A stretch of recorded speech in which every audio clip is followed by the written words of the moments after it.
Komið blessaður og sæl og velkomin í 21 á þessum þriðjudegi, 15. janúar, framundan ritstjórarnir með Sigmundi Erni.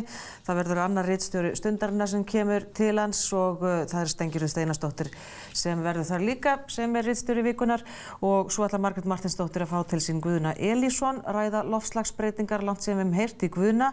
Hann er prófessor og stofnandi alþjóðlegrar upplýsingaveitu loftslagsmál og hefur skrifað eins og margir vita fjölda greina og haldið fyrirlestra afleiðingar hlýnunar jarðar og ekki síst viðbrögð almennings og stjórnvalda. En fyrst að þessu, í dag, þriðjudaginn, 15. janúar, eru 10 ár liðin frá því að hagsmunasamtök heimilanna voru stofnuð eftir hrunið og þau eru komin hingað til mín, Ásthildur Lóa Þórsdóttir sem er formaður í dag og Vilhjálmur Bjarnason varaformaður, velkomin. Takk fyrir. Það er kannski ekki allir sem sáu fyrir sér að þessi samtök myndu endast svona lengi og þið eru með blendna tilfinningar, ég veit það. Já, já. Á þessum afmælisdegi. Já, já. Það er þá að vera hægt að fagna afmælum en eins og við höfum oft sagt, við eigum ekki þurfa að vera til. Og það að þessi barátta skuli hafa tekið 10 ár og að sigur skuli ekki vera unnin, að við skulum ennþá vera að berjast fyrir því að lögbundin réttindi neytenda séu virt. Já. Það er eiginlega bara mjög sorglegt. Tölum sigurinn hvað það er rétt á eftir en hvað hefur áunnist? Áunnist hefur í það sem hefur áunnist, myndi ég segja, væri kannski að umræðan er loksins núna eftir þessi 10 ár komin á það stig að það er eiginlega allir farin að átta sig á því að það er eitthvað mikið að á Íslandi. Hvað nákvæmlega er að, það kannski getur maður ekki sagt. Það er svo margt, en það er, við höfum verið að benda bara í gegnum tíðina bara á sem sagt fátækt. Fólk getur ekki lifað af laununum sínum. Já. Við höfum verið að benda það alveg frá upphafi.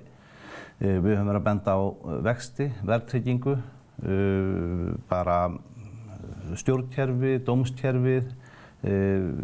Það er svo margt sem að er að umræðan það að það þurfi að laga hlutina.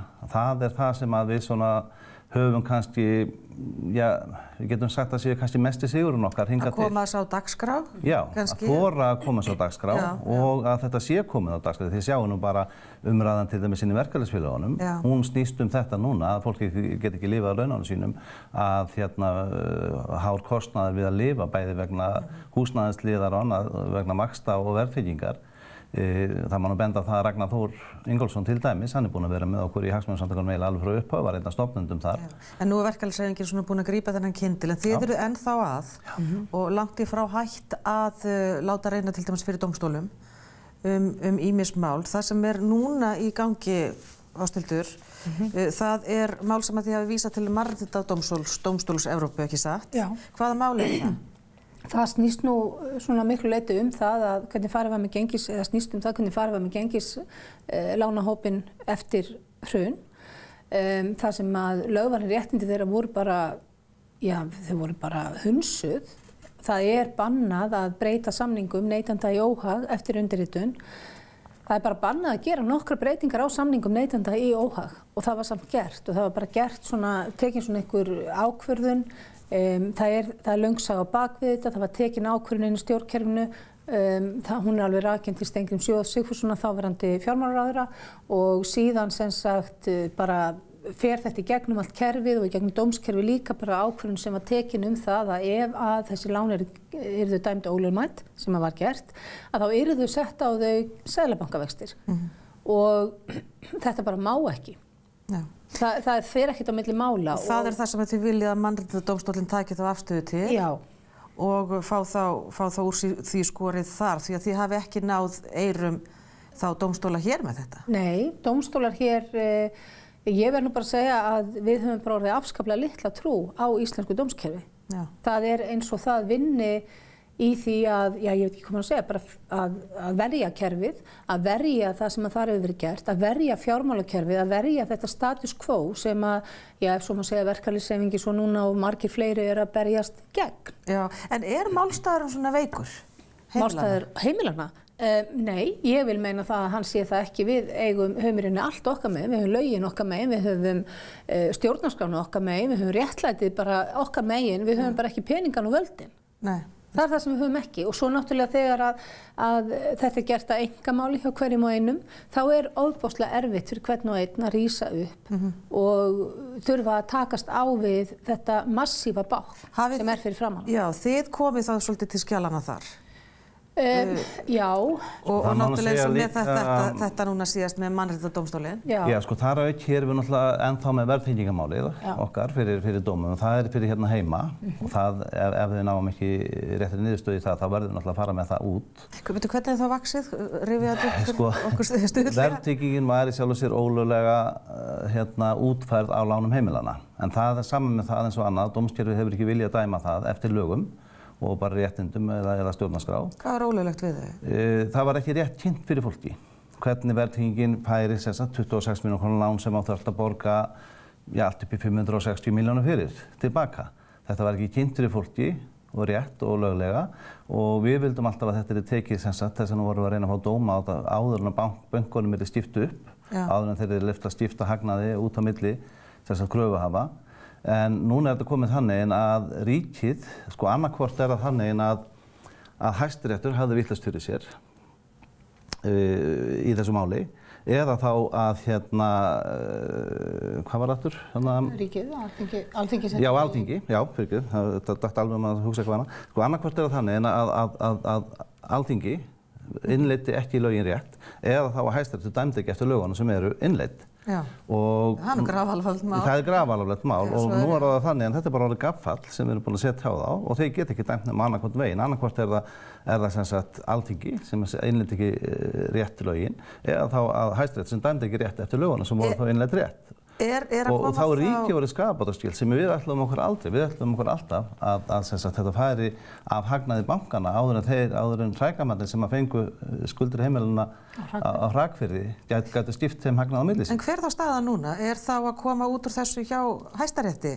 Nei, þetta er bara héraðsdómar aftur. Þetta er bara héraðsdómar aftur. Við erum búin að fara svona margar hringi, men málið er það eins og ég hef svo sagt áður, það er búið að gera svo mikið af mistökum inn í dómskerfinu, inn í bara réttarkerfinu, inn í bara stjórnkerfinu að ef þeir ætla að fara að gera eitthvað rétt núna, að þá þurfa að viðurkenna allt sem hafi verið gert hingað til hafi verið vitlaust, sem Ástráður var að benda á áðan með gengislánin. Þú veist, það er ólöglegt að setja seðlabankavexti í staðinn þegar banki gerir eitthvað ólöglegt. Breyta eftir á neytanda í óhag.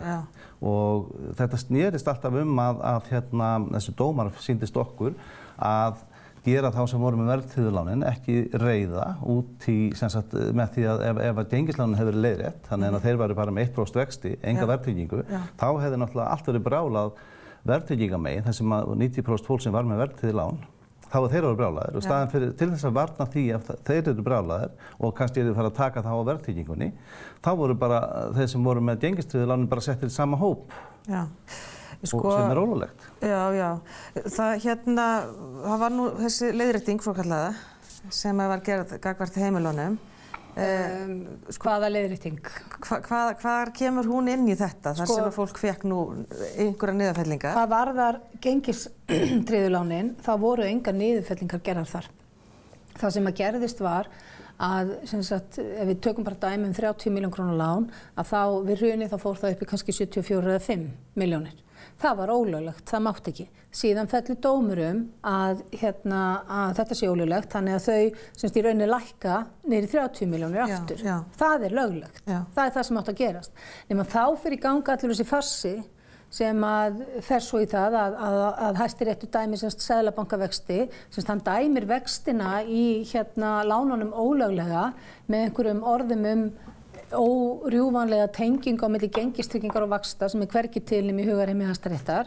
En þeir urðu að fella það út til þess að geta komið inn með til þess að geta beitt vaxtalögum þar sem segir ef að gleymist að tilgreina vexti í samningi, þá eigi að miða við lægstu seðlabankavexti. Og það var það sem var gert við gengislánin? Það var það sem var gert við gengislánin, en þarna voru vextir. Þeir voru skýrt tilgreindir í öllum þessum samningum, þannig að þeir mátt ekki gera þetta. Síðan eru sett þessi árnapáslög og allt það, þannig að þá fóru þessi lán sem að kannski eins og ég segi 30 milljón króna lán, þá fóru það kannski upp í 45. Það er ekki lækkun, en það var kynnt fyrir fólki sem lækkun. Frá 74 kannski niður í... Við fengum frá bankanum bréf alveg, við erum búin að lækka lánið niður í 45, nei, þeir eru búin að hækka það 50%.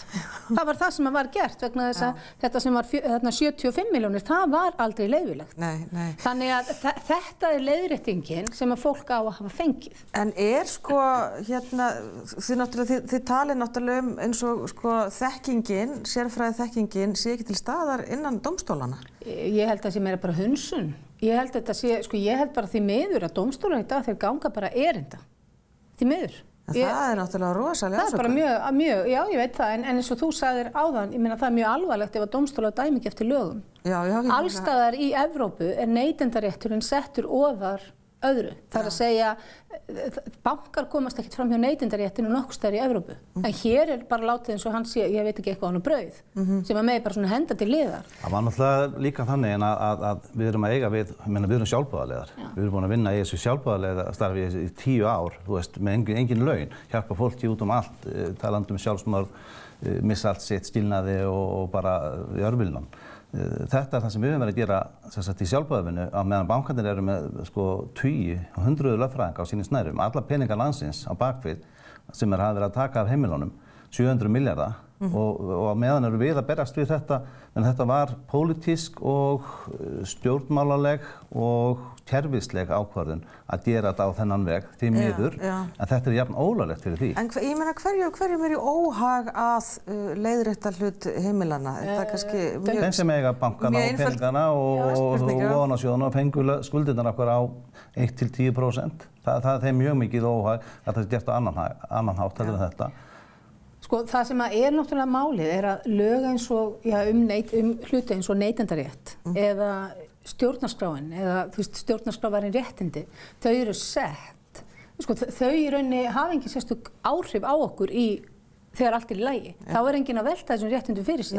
Ef allt hefði bara verið gert eðlilega með þessi lán, þá hefði enginn farið að velta fyrir sig neytendarétti eða stjórnarskrárvörðum eignarrétti. En þetta sett til þess að það sé ekki hægt að gera svona þegar kannski freistingin fyrir þá sterku aðilana eins og til dæmis þá stjórnvöld eða bankana til þess að brjóta á þeim sem minni máttar eru sterk. Þeir geta ekki, þarna bara fjallu íslensk stjórnvöld á prófinu bara algjörlega. Þið heyrðu það kannski mikið þegar voru að falla dómarnir gengislánum og verðtryggðu og allt þetta, að stjórnarskrám væri réttindi fjármálastofnana væri svo mikil. Og en sko, við höfum verið að minna á það að stjórnarskráin ekki samin til að vernda bönkum eða fyrirtækjum. Stjórnarskráin sett og samin til þess að vernda einstaklinga á heimili. Já, en hver að segja að þetta var notað í mörgum dómum og í alls konar viðtölum við stjórnmálamenn. Þeir þorðu ekki að fara aðra leiðir því að stjórnarskrá væri réttur fjármálafyrirtækjanna væri svo mikið. Og eignarréttur fjármálafyrirtækjanna væri það mikil. En hvaða eignir varum að ræða? Það voru eignir heimilanna og eignir fólksins í landinu. Það var að taka þær af eignir fólksins, af fólkinu og afhenda það bönkum og fjármálastofnunum og rækvömmum. En það stendur talað að lífeyrissjóðirnir séu með stóri fjármagnseigendur sem eru þá hluti af þessu og það náttúrulega peningarnir okkar. Já, lífeyrissjóðirnir koma ekkert inn í þetta per se. Þeir töpuðu náttúrulega 600 milljarðum við hruninu en þeir ekki skaðvaldur í þessu dæmi per se. Þeir voru ekki að kaupa kröfur og eignast heimili landsmanna. Hafið þið trú á því ennþá að þið getið fengið sigra í þessum málum? Sko, já, við höfum trú á því vegna þess að við verðum að hafa trú á því. Það nú kannski, hvernig getur maður haldið í trúna í svona langan tíma og ekki gengur kannski betur en? Sko, hvers skipti sem að ég allavega sest niður og skrifa eitthvað eða gera eitthvað, þá ég sit alltaf og hugsa af hverju þarf ég að vera að berjast ennþá? Vegna þess að þetta alveg kristaltært. Það engin mörg vafaatriði sem eru gegn okkur, þau eru bara hreinlega valla til. Sko þannig að jú, ég hef trú á þessu, en það þarf hins vegar, þetta hins vegar orðið náttúrulega kannski örlítið flóknara mál en það hefði verið, þetta hefði bara verið gert eins og átt að gera frá upphafi. Þess vegna erum við að biðja þessa rannsóknarskýrslu heimilanna og það alveg stór mál að hún verði gerð. Vegna þess að það þarf, svona í grunninn þarf eiginlega bara að fara yfir það og skoða það hvernig það gat gerst að í rauninni framkvæmdavaldið, dómsvaldið og löggjafarvaldið ásamt öllu bara embættismannakerfinu einhvern veginn bara tæki sér saman það að brjóta á lánþegum og það væri bara svona litið á það sem, ég veit ekki, það ensku notað orðið collateral damage. hvað ásættanlegu fórnarkostnaður, að það, þú veist, að hafa 15% sem sagt, landsmanna hafa glatað heimilin sínum frá hruni. Og ég gerði það nú einhvern tímann á ganni mínu að skoða sko, hversu margir hefur glatað heimilin sínum í London í stríðinu. Og það er svo sem erfitt að finna tölur það, en það voru þó tölur að 70.000 hús hefðu eyðilagst í London í öllum þessum loftárásum, verið algjörlega eyðilögð. 70.000 hús. Það eru 3%. Semst, og ef við miðum við semst, að það hefur verið 4 af hverju heimili sem að það mist heimili sín sem að mist heimili sín, þessi 70.000 hús hurfu nú samt ekki hér nei, en það eru 3%. Hér erum við að tala það er ekki búið að vera stríð, það er ekki búið að vera náttúruhamfarir, samt að 15% Íslendinga mist heimili sín frá hruni. Þetta er eins og allur Kópavogur og helmingurinn af Garðabæ. Efnahagshrun toppar stríð? Já, og efnahagshrun og það sem að lánin voru ólögleg, bæði gengislánin og verðtryggðu samt missa heimilin, sem sagt, heimili sín og meðan bankarnir græða 700 milljarða á þessum heimilum. Rannsóknarskýrsla heimilanna, hún þarf að koma, hún þarf að vera jafn vel gerð og rannsóknarskýrsla Alþingis. Af hverju ekki búið að gera þessa skýrslu? Það út af hverju, við getum bara spurt okkur að því, af hverju ekki búið að gera hana. Það svo margir svo hræddir við að þegar hún kemur og verður almennilega unnin, að þá leiði hún í ljós það sem búið að gerast. Það sem búið að gerast eins og við höfum verið að tala og Ásta og ég búin að tala núna, það búið að gera svo margt ólöglegt, það búið að gera svo margt sem er vafaatriðum, það búið að gera svo margt sem búið að skapa svo mikla... Þannig það bara skaðabætur og allt þetta? Já, þetta er ekkert smáræði sem verið að fjallum hérna. Þið hafið samt trú að þetta verði gert? Við hefum fulla trú, ég er búin að vera þessi núna 10 ári, ég gest aldrei upp, ég get lofaði því. Með þessa ríkisstjórn? Það má mér alveg saman hvaðan gott kemur. Ef þessi ríkisstjórn gerir eitthvað viti, þá var það bara hið besta mál. Stjórnarsáttmálarnir undanfarnar hafa verið alveg ágættir, en þeir hafa ekki staðið við þá. En ég hef sagt alveg bara, og ég segi það alveg hygglast við stjórnmálamenn, sá stjórnmálaflokkur sem að mun gera eitthvað í þessu fyrir heimilin landinu, hann verður stæðst upp stjórnmálaflokkur landsins til frambúðar ef hann þorir. Og þetta er mjög einfalt, það er alveg saman hvað stjórnmálaflokkur heitir, bara ef hann fær þessar rannsóknarskýrslu, þorir að taka á þessum málum, horfast í augu við það sem hann er búið að gera, að þá verður sá stjórnmálaflokkur stæðsti flokkur landsins. Og það er bara hver vill verða það. Já, þið segir nokkuð, 10 ár liðin síðan að hagsmunasamtökin voru stofnuð og þið eruð enn að. Skulum sjá hvernig það fer fyrir mannréttindadómstólnum og héraðsdómi að sjálfsögðu. Aftur kom í þann hring, en það var gott að fá ykkur hringar. Ásthildur Lóa Þórsdóttir, formaður og Vilhjálmur Bjarnason varaformaður hagsmunasamtakanna. Takk fyrir. Takk fyrir.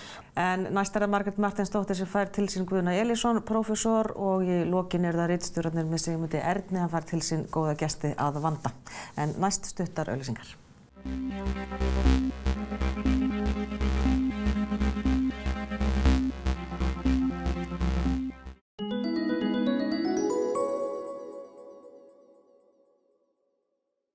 Minni matarsóun og meiri sparnaður. Veldu réttina í þinn matarpakka hjá 12 og elda. 12.is er nýja heimili þitt hjá Heimavöllum. Yfirlit yfir lausar leigueignir á heimavellir.is. Heimavellir, örugg leiga. Eignir til sölu og leigu, nýbyggingar, íbúðir og atvinnuhúsnæði, eignasala.is, Reykjanesbæ. 20% afsláttur af alþrýfi og bóni og keramíkmeðferð í janúar. Kringlubón, Kringlunni.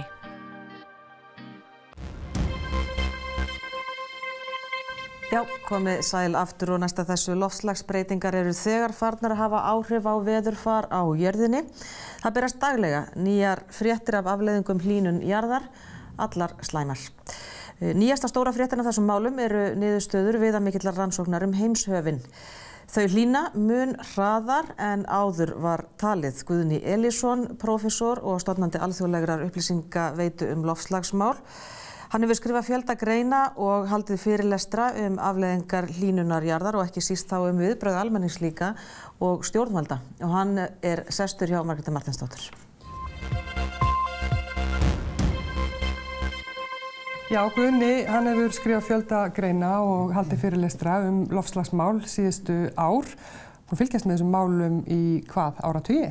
Já, 2 áratugi minnstakosti. Já, minnstakosti það. En það er langt síðan þú hefur hins vegar komið í fjölmiðla núna. Það er orðið nokkuð langt síðan. Já. Varst mjög reglulegu gestur. Jú, ég er svona, maður eiginlega nennir þess ekki. Það er eiginlega bara svolítið svoleiðis. Nei, bara búin nú. Já. En ekki alveg, þú ert allavega komin hingað. Takk fyrir það, einlega velkomin. Við töluðum saman í síma og þá sagði þú við mig staðan í loftslagsmálum er verri en loftslagsvísinda fólk greinir frá. Já, ég held að það sé alveg hægt að orða það þannig og ég held að það sé svona margs konar skýringar á því. Annars vegar liggur það í þessari ásökun að loftslagsvísindamenn séu alltaf að draga skrattan upp á vegg sem leiðir þá til þess að þeir passa sig of og greina því kannski ekki alveg frá myndinni eins og hún er. Önnur skýring er auðvitað svo að vísindin eru varfærin og vísindamenn eru hræddir við það að fullyrða eitthvað. Ég þarf til það liggur nokkuð skýr vissa fyrir hlutina og það held ég að sé líka mikilvæg ástæða fyrir þessu og svo væri kannski þriðja skýringin svo að það sem er alltaf byggt inn í loftslagsumræðuna og loftslagsfyrirlestra og loftslagskvikmyndir er í rauninni spurningin hvernig ætlum við að bregðast við, hvernig ætlum við að leysa þennan vanda. Þannig að ef maður til dæmis skoðar hefðbundna loftslagsfyrirlestra þá byrja þeir ofta á því að það dregin upp fremur dökkmynd af hlutunum en síðan er boðið upp á lausnir. Og vandinn er oft sá að það lausnir sem er boðið upp á en þær eru ekki alveg í samræmi við það sem við A getum gert, B stöðuna eins og hún er og C vilja almennings og stjórnvalda til þess að bregðast við hlutunum. Það búið greina frá grafalvarlegri stöðu, sérstaklega svona undanfarin misseri. Já. En hún er verri? Staðan er í rauninni, það sem gerir stöðuna svo vonda er í rauninni það að áhrifin á bara vistkerfið allt og eru kannski meiri og djúpstæðri en menn vilja viðurkenna. En svo líka það að við erum ekkert að gera. Nei. Og við höfum ekkert verið að gera. Við erum búin að vera að tala þetta í 25 ára en við erum ekkert að gera. Gott dæmi það Parísarsamkomulagið. Þegar verið að kynna Parísarsamkomulagið fyrir almenningi þá var sagt að stjórnmálamenn heims séu búinir að sjá það að það sé óásættanlegt að fara yfir 2 gráður og helst þurfum við að halda okkur í 1,5 gráðu hlýnun. En ef við skoðum skuldbindingarnar, það sem liggur á borðinu, það Parísarsamkomulagið frábært í þeim skilningi að við erum loksins farin að tala saman og við erum loksins farin að skilja það að við þurfum að stefna á einhverjar tölur. En þá þurfum við að spyrja okkur hversu raunhæf markmið eru 2 gráður eða 1,5 gráða. Og ef við skoðum skuldbindingarnar sem liggja á borðinu núna, það er að segja það sem hinnar viljugu þjóðir hafa lagt fram, þá er það svona 2,83 gráður. Það er að segja ef við gerum allt sem núverandi samkomulag býður upp og þá endum við svona 2,83 gráðum einhvers staðar þar í kring. En þá gleymist líka að Bandaríkin eru búin að draga sig út úr samkomulaginu, Ástralir eru farnir út, Brasilíumenn, ef ég man rétt, hafa verið að hóta því sama og þær þjóðir sem láta sem hæst eru í rauninni strangt til tekið kannski ekki að gera í málunum. Bökkum aðeins, förum í viðbrögð og aðgerðir fyrir smástund. Varðandi þetta með að staðan sé alvarlegri heldur en greinti frá. Þú hefur verið í samskiptum við loftslagsvísinda fólk, þannig að þú hefur þetta verið sagt. Það er þannig sem að þú... Já, það er að segja, loftslagsvísindamenn eru alveg, flestir, það eru til loftslagsvísindamenn sem líta svo á að það þurfi að skýra frá vandanum tæpu tungulaust. En Þegar við erum að tala vandann þá erum við kannski fyrst og fremst að skoða svona losunarkvóta. Það sem hversu miklum hversu mikinn koltvísýring erum við að losa út í andrúmsloftið á hverju ári, erum við að draga úr losuninni eða erum við að auka hana.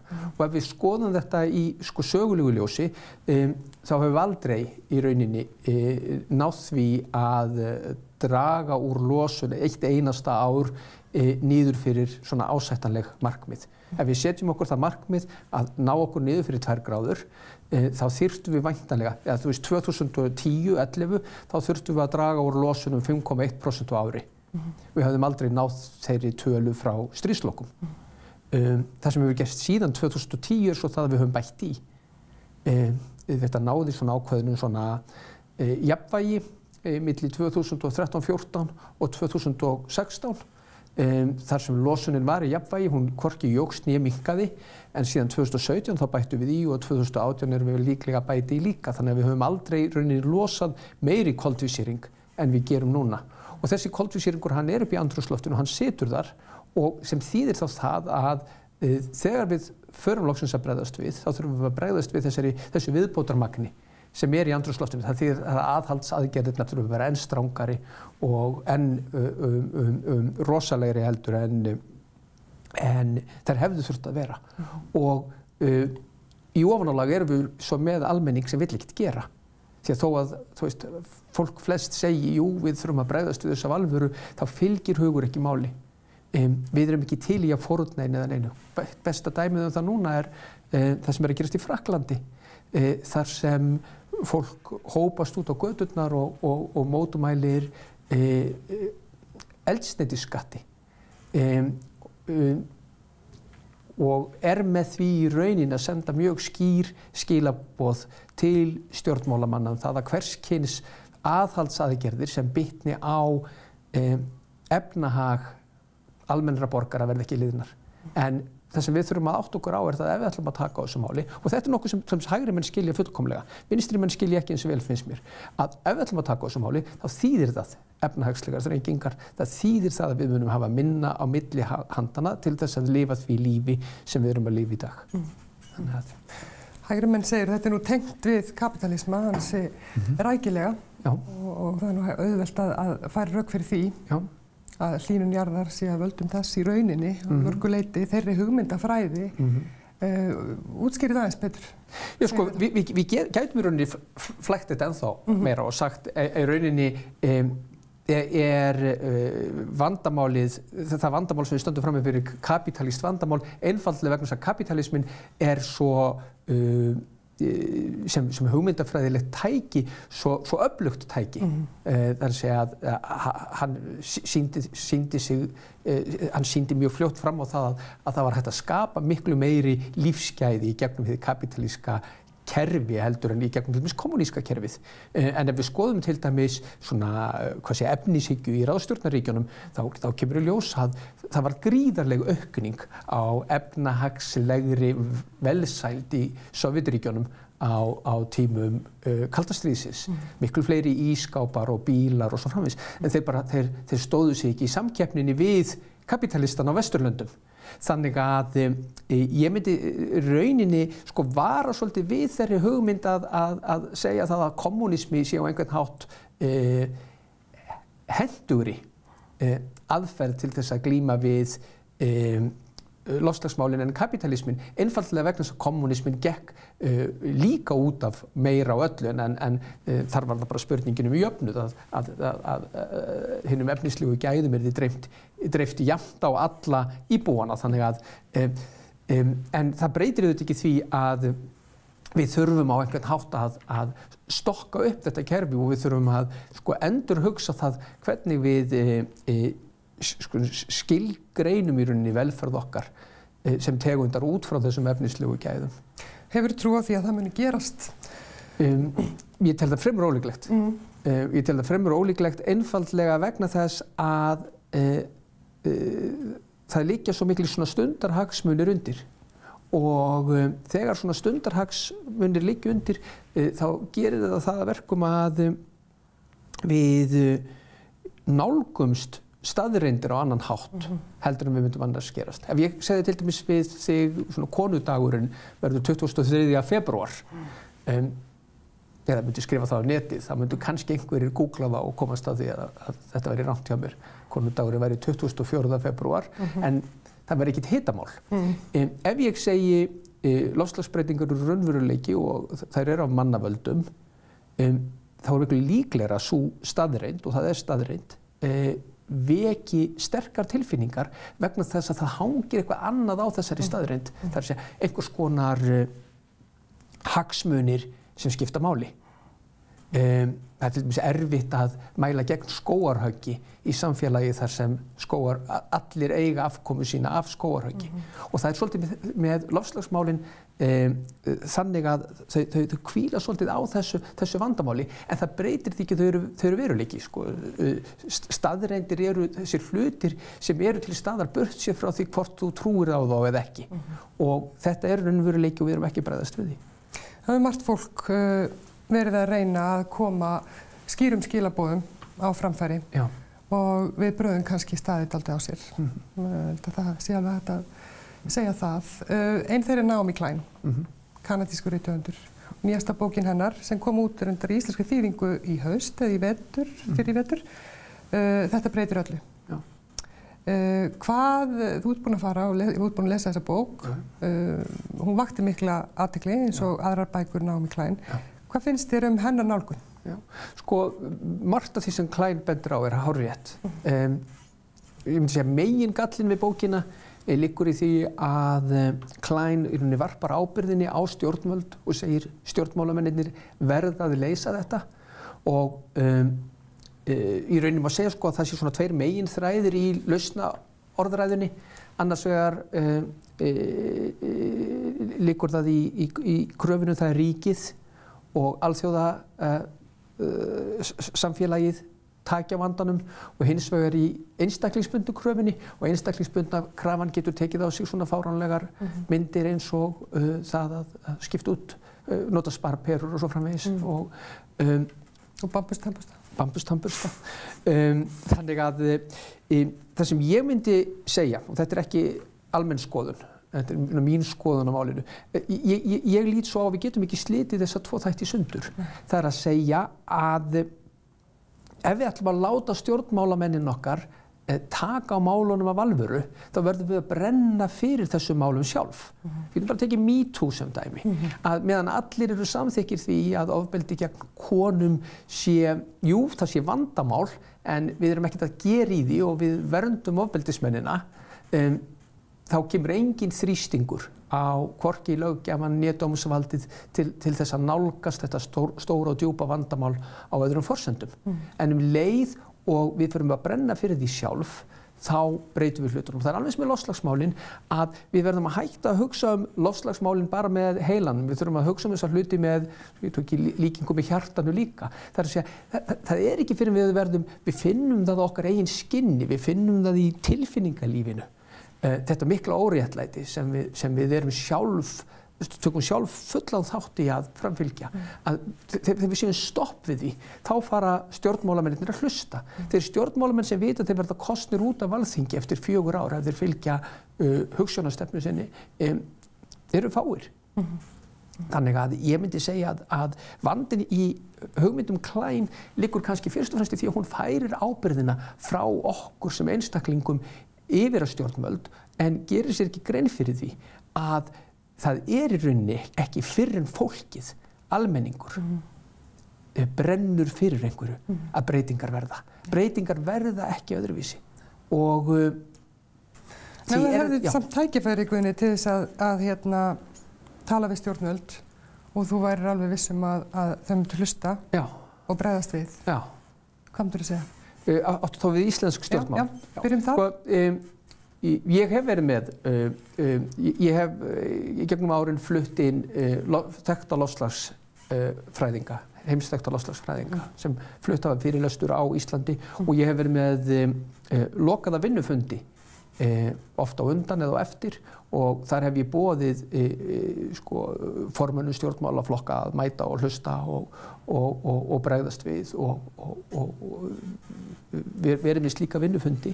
En það sem ég hef alltaf sagt það að við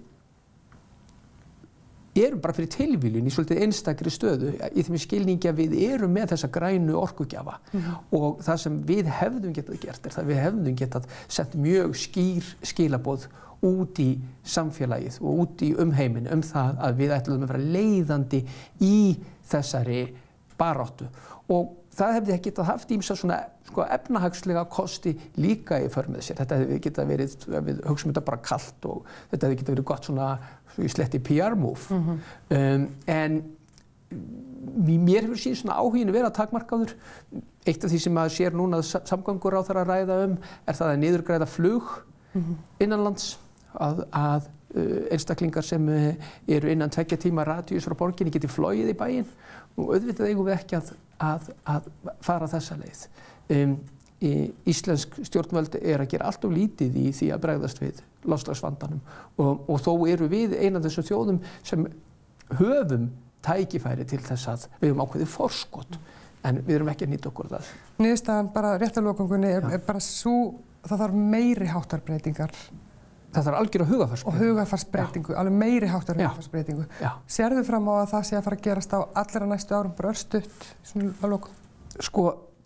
Tímarammin, þetta annað sem svolítið vandamál þegar þú veist, þeir sem hafa verið að draga upp svona hvað svartasta mynd af þróuninni, þeir hafa iðulega sagt við höfum 10 ár til þess að gera hlutina og svo líður tíminn. Og það sem við þurfum svolítið að átta okkur á þegar það verið að setja slíka tímaramma að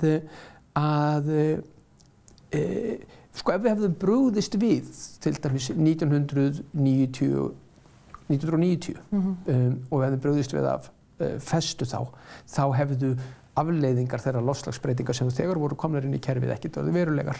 Þær hefðu orðið meiri árið 2000 þannig að þegar menn að segja við höfum 10 ár til þess að bregðast við tilteknum hlutum þá þýðir það einfaldlega það að niðurstaðan verður allt önnur núna. Og þess þurfum við að hugsa við munum aldrei koma í veg fyrir alvarlegar loftslagsbreytingar núna. Spurningin bara hversu langt ætlum við að fara og hversu lengi ætlum við að sofa á verðinum. Sem dapurlegt vegna þess að við erum ótrúlegt fyrirbæri í sköpunarsögunni. Við skiljum grundvallar eðli tilvistarinnar en við getum ekki brugðist við einhver eins og þessu þó það blasi við.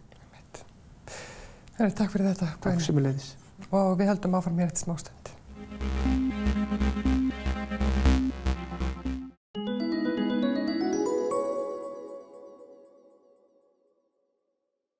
Nýttu þér útsölurnar og verslaðu með netgíró í janúar. Borgaðu svo í mars. Útsölureikningur netgíró. Frí heimkersla af öllum matarpökkum hjá 1, 2 og elda. Njóttu dagsins, við sjáum kvöldið. 12.is. Taktu stjórn. Komdu í ókeypis kynningartíma. Skráning á deil.is, Deil Carnegie. Þá víkjum við úr loftslagsmálunum og hugum að ritstjórnum sem rifan og munna rýna í helstu fréttamál líðandi stundar. Þetta mál hér hefur skekkið samfélagið á síðustu dögum. Stundin skúpaði hér máli Jóns Baldvins Hannibalssonar sem talinn hafa ásótt konur í ríkum mæli á undanliðnum árum og áratugum. Ég með hérna Ingibjörgu Dögg Kjartansdóttur, ritstjóra Stundarinnar og Steingerður Steinarsdóttir, ritstjóra Vikunnar sem hefur nú tekið viðtölin við 100 kvenna á síðustu árum. Við ætlum að tala líka svona karlegu viðmæðinu sem við líði í samfélaginu en Ingibjörg Dögg, þið hefur vantilega verið að vinna þetta mál vikum saman. Já, við hefum búin að vera með þetta mál núna í tölvörum tíma þar sem við fengum ábendingu frá Carmen Jónsdóttir sem vildi segja sögu sína af samskiptum við Jón Baldvin Hannibalsson. Þau atvik áttu sér stað síðasta sumar og hún var svona veltaði fyrir sér hvað hann ætti eiginlega að gera við þetta mál. Hann langaði til að segja bara almenningi frá því hvernig hann hafði hagað sér í samskiptum við konur og eins líka bara langa hana til að sjá hvort að fyrst að hún lenda í þessu, það náttúrulega töluvert síðan þessi bréf sem hún skrifaði barnungri frænku sinni voru afhjúpuð, hvort það væri kannski eitthvað meira sem liggur á bak við þetta. Þannig að við fengum þessa ábendingu og fyrir að vinna úr henni. Og vatt þetta svo upp á sig? Já, svo vindur þetta upp á sig og það sem gerist er að við náttúrulega það eru 4 konur sem stíga þarna fram undir nafni og mynd og segja frá óviðurkvæmilegum samskiptum hans við þær. Og elstu sögurnar eru að segja frá atvikum sem átti sér stað þegar hann var kennari í Hagaskóla á 7. áratugnum. Þannig að það kom fljótt ljós þegar Carmen og þessar konur fóru að skoða þetta að hópurinn mun stærri. Þannig að það var stofnaður MeToo-hópur sem eingöngu fyrir konur sem hafa lent í þessu manni. Og það sem við gerum náttúrulega áður en við fyrir fram með þetta er að við leitum staðfestinga á þessum frásögnum. Og allar þessar sögur sem þarna eru birtar eru þess eðlis að það var hægt að bakka þær upp með vitnum. Og þið voru aldrei efins að birta þetta. Þetta er þjóðþekktur maður sem hefur verið við völd hér áratugum saman og mjög alvarlegar ásakanir. Þið voru aldrei efins? Nei, okkur fannst þessar konur eiga rétt að því að láta rödd sína heyrast. Okkur fannst líka bara rétt að því að almenningur eiga rétt að því að vita hvað mann hann hefur að geyma. Og það er ekki lengur þannig að það sé hægt að þagga niður mál varða kynferðislega áreitni eða ofbeldi. Maður heyrir á þjóðfélagsumræðinu, Steingerður, að fólk á bandi þessara kvenna. Það geta varla svona margar konur koma fram með alvarlegar ásakanir árum og áratugum saman á þess að nokkuð sé til í því. Þetta lýsir þá viðvarandi þöggun í samfélaginu í mjög langan tíma. Já, svo sannarlega og það kemur enda fram í umfjöllun Stundarinnar að það vissu ýmsir af þessu. Áður heldur en að þetta er gert opinbert og áður heldur en að Guðrún Harðardóttir stígur fyrst fram í viðtali í Nýju lífi árið 2012. Akkurat. Og það er það sem að mér finnst einhvern veginn mest sláandi við þetta mál, að það er akkurat þetta að samfélagi taki sig saman að vernda valdamikla menn og við getum nefnt sem dæmi að hann er ráðinn til að kenna námskeið upp í háskóla. Ungar stúdínur þar tjá sig það, þær treysti sér ekki til að sitja í tímum hjá honum af því að þær vita hvaða orð fer af honum og háskólinn ákveður að borgunum skaðabætur fyrir það að láta hann fara. Að mér finnst það bara svo fáránlegt að háskólinn skyldi ekki láta reyna á það fyrir dómi að hann ætti rétt á bótum vegna þess að það hlýtur náttúrulega að vera líka skylda allra háskóla að tryggja öryggi sinna nemenda og það hefði aldrei nokkur háskóli leyft dæmdum ofbeldismanni að koma og kenna. Og þó svo að Jón Baldvin hafi ekki fengið dóm, þá var búið að birta á þessum tíma bréf sem sönnuðu afdráttarlaust að það var rétt sem stúlkan var að segja.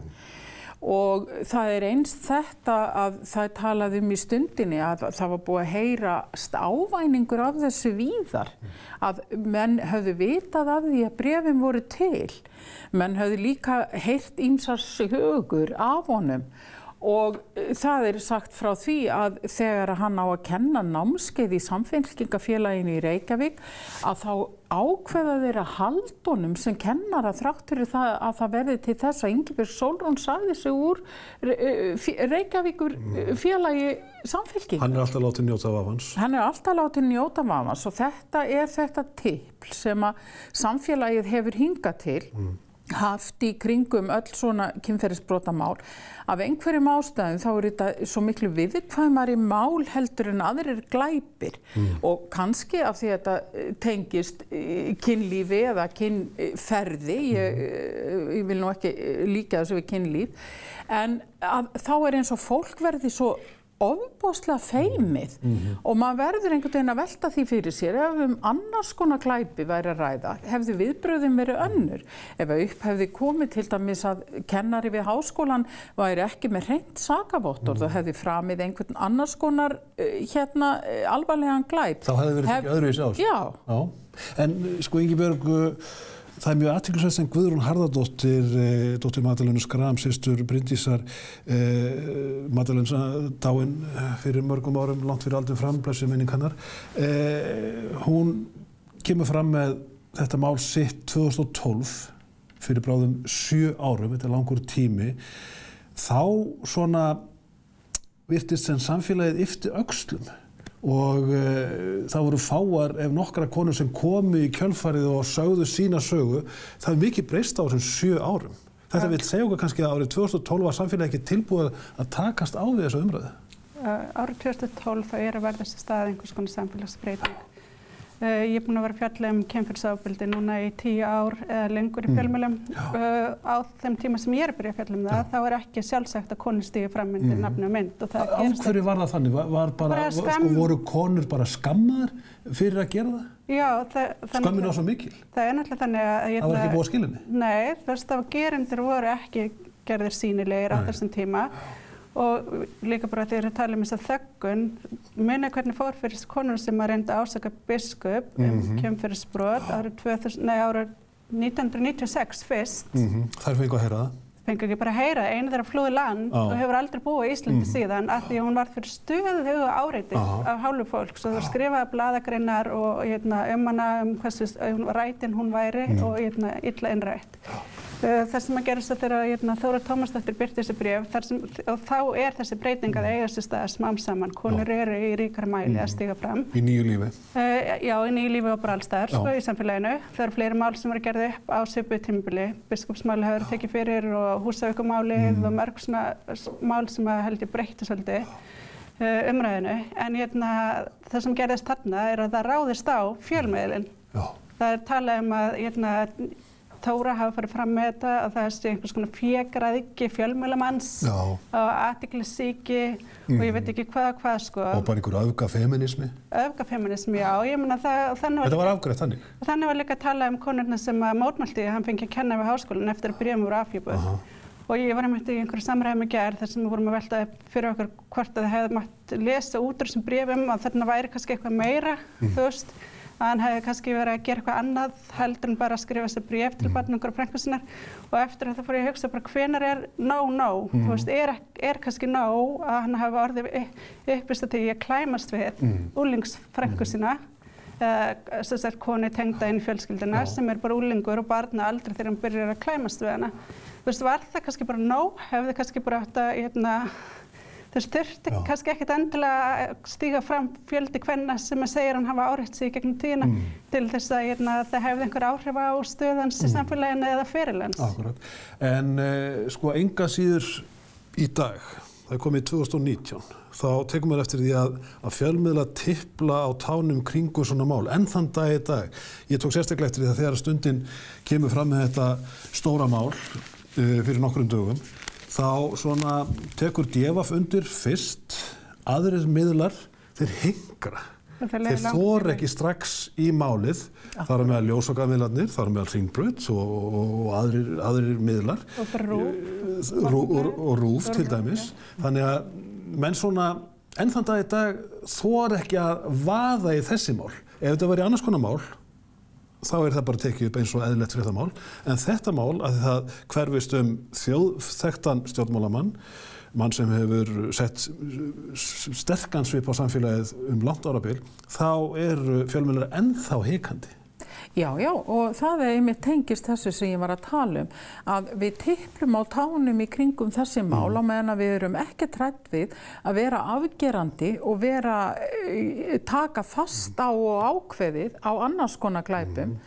En ég er kannski ekki alveg sammála því sem þú sagðir að það hefði engin viðbrögð verið 2012 eða þetta hefði dáið út. Það urðu mikil viðbrögð og það var mikil umræða sem fór í gangi í samfélaginu en hins vegar þá varð ekkert úr neinum málsóknum. Það var það sem ég átti við sko. Já, það varð ekki úr neinum málsóknum á hendur hans en hins vegar þá var mjög mikil og sláandi umræða í kjölfarið í samfélaginu og meiri segja Bryndís Skram-konan hans, hún sér sig knúða til þess að koma fram með yfirlýsingu í DVF þar sem hún ver manninn sinn og meðal annars lýsir því yfir að hún hafi fundið fyrir afbrýðisemi í garð bassins sem að maðurinn hennar var að níðast á og hún talar að hún hafi ekki verið gift barnaníðingi öll þessi ár og þú veist, þetta kannski alveg dæmigert fyrir það að við sjáum bara það sem við viljum sjá.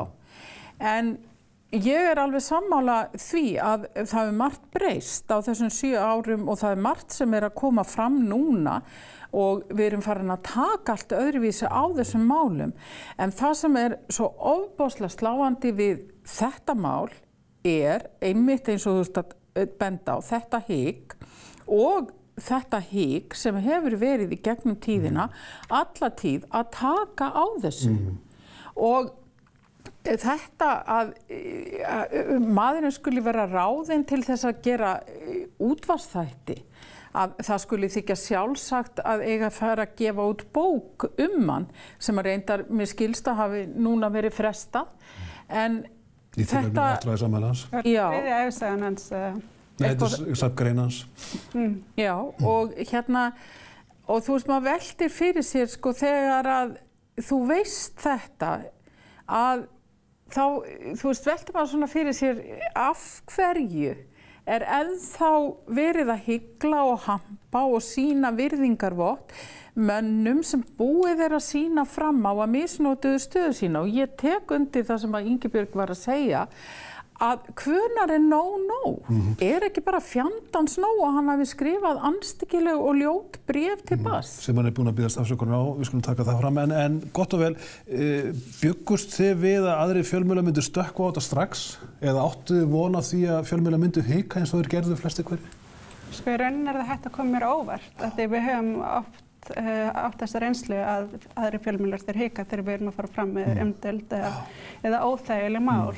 Sérstaklega þegar það varðar valdhafa og hann náttúrulega þetta maður sem haft völd í samfélaginu og við getum líka bara að sé munin á því hvernig fjallaði mál hans og svo hvernig fjallaði var mál Björns Braga daginn þar sem að hann náðist að vídeó og áreita einhverja úlingsstúlku. Kannski af því að myndbandið var til staðar en þarna eru samt vitni sem staðfesta allar þessar frásagnir. Þannig að þetta byggir aldrei orðum á þetta orði. Þannig að ég velti alveg fyrir mér sko, hvort þetta sé einhver svona inngróin virðing fyrir valdi í íslensku samfélagi eða... Já, en heldur að það sé að breytast núna? Heldur að þetta mál muni breyta? Það hefur verið að breytast og við hefum líka bara séð hvernig stjórnmálamenn hafa verið meðhöndlaðir með öðrum hætti núna eftir hrun og var árun fyrir hrun þar sem að rannsóknarblaðamennska var bara ekkert vel liðin í íslensku samfélagi. Og þeir blaðamenn sem voru að segja frá óþægilegum málum, þeir máttu oft bara þola það að þeir voru stimplaðir og þeir voru með svona jaðarsettir sko, og alltaf verið að grafa undan trúverðarleika þeirra. Og þóttu verið með einhver annarlega hvattir? Já, ég meina það var alltaf verið að vísa til þess að þú veist, reyna að gera þeim upp einhvern svona annarlegan ávinning, þú veist, eða hvatir. En það náttúrulega breytti svolítið við hrunið og ég held að það hafi verið mjög jákvæð fyrir samfélagið. Ég óttast það mjög og við fyrir að taka svona skref aftur í átt að svona þeggunar samfélagi. Gott og vel, við komumst ekki lengra. Ingibjörg Dögg, bestu þakkir ásamt Steingerði Steinarsdóttur, ritstjóra Stundarinnar og Vikunnar. En við förum að segja þetta gott að frétta og umræða þetta 21 á þessu blessa þriðjudagskvöldi. Á morgun allt annar dagur, hann heitir miðvikudagur og þá verður eitthvað allt annað í fréttum en við höfum fjallað í dag. Verið sæl að sinni.